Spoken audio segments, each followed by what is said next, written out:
ये दोस्तों, एक बार फिर से मेरे YouTube चैनल में आप सभी का स्वागत है। आज मैं लेके आया हूँ हनुमान जी की संपूर्ण कथा। तो ज्यादा देर न करते हुए कथा की ओर बढ़ते हैं। हनुमान जी का जन्म। बहुत समय पहले अंजना नाम की एक अप्सरा थी जो श्रापवश धरती पर आई थी। उन्होंने शिव जी की घोर तपस्या की ताकि उन्हें एक महान पुत्र की प्राप्ति हो। उनकी तपस्या से प्रसन्न होकर भगवान शिव ने वरदान दिया कि वे उनके गर्भ से एक तेजस्वी पुत्र के रूप में जन्म लेंगे। उसी समय अयोध्या में राजा दशरथ ने पुत्रेष्ठित यज्ञ किया। उस यज्ञ का प्रसाद जब वायुदेव के माध्यम से अंजना माता को प्राप्त हुआ तो हनुमान जी का जन्म हुआ।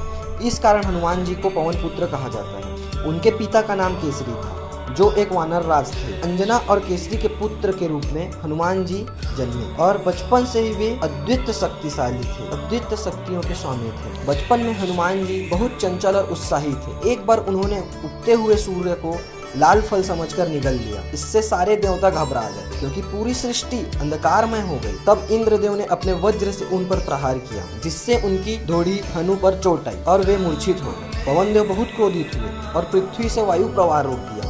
सभी देवताओं ने आकर हनुमान को कई वरदान दिए। ब्रह्मा जी ने अजेयता का वरदान दिया, विष्णु जी ने तेज और भक्ति का वरदान दिया, इंद्र जी ने अपने वज्र की मार से अमरता का वरदान दिया, सूर्य जी ने विद्या दी, वरुण जी ने अमूल्य वरदान दी। वरुण इस प्रकार हनुमान जी को अष्ट सिद्धि नवनिधि प्राप्त हुई और वे अजर अमर बलवान बुद्धिमान और भक्तों के रक्षक बने। राम भक्ति की शुरुआत। हनुमान जी ने शिक्षा प्राप्त करने के लिए सूर्यदेव को गुरु बनाया और उनसे संपूर्ण वेद शास्त्र सीखे। बाद में ऋषि मुनियों की सेवा में लगे रहे। जब श्री राम माता सीता की खोज में ऋष्यमुख पर्वत पहुंचे तब हनुमान जी की पहली भेंट श्री राम से हुई। श्री राम के दर्शन करते ही हनुमान जी ने उन्हें पहचान लिया और तुरंत उनका दास बन के सेवा में लग गए। सीता माता की खोज और लंका यात्रा। हनुमान जी को सीता माता की खोज के लिए दक्षिण दिशा में भेजा गया। उन्होंने समुद्र पार कर लंका पहुंचकर अशोक वाटिका में माता सीता को खोजा। वहाँ उन्होंने श्री राम की अंगूठी दी और उन्हें आश्वासन दिया कि राम जी जल्द आए। लंका में रावण के सेनापति से युद्ध कर उन्होंने लंका दहन भी किया और फिर लौटकर श्री राम को सारी जानकारी। राम रावण युद्ध और संजीवनी बुद्धि। राम रावण युद्ध में हनुमान जी की वीरता का कोई मुकाबला नहीं था। जब लक्ष्मण मूर्छित हो गए तब हनुमान जी हिमालय गए और पूरा पर्वत ही उठा लाए क्योंकि वो संजीवनी बुद्धि को पहचान नहीं सके। उनकी तत्परता से लक्ष्मण की जान बची। हनुमान